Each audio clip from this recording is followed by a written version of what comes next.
What's up?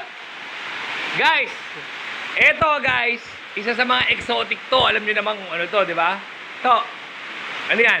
Palaka. Ayun! Dali mo guys. Ito ay kokak, guys. Ito ay...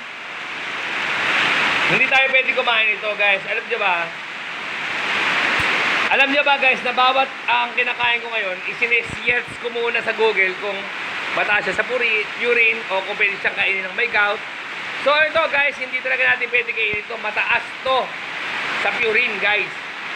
Pag ikaw ay inaatake ng gout, matik, madadagdagan ng pagka-atake mo pag kumain ka nito.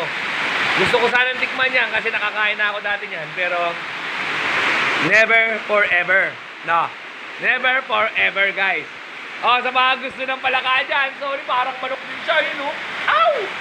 Oh, kabisa yan, guys. So, gabi-gabi, nanguhuli sila ng palaka, guys. Padalawa-dalawa, naipon yan, ilan na ba yan dapat?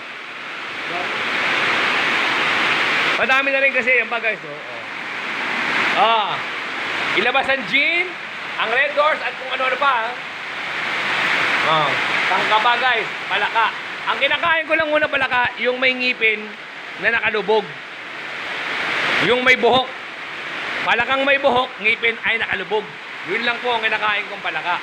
Pero ito, gustuin ko man, guys, hindi ko parang manok lang siya, yun, oh.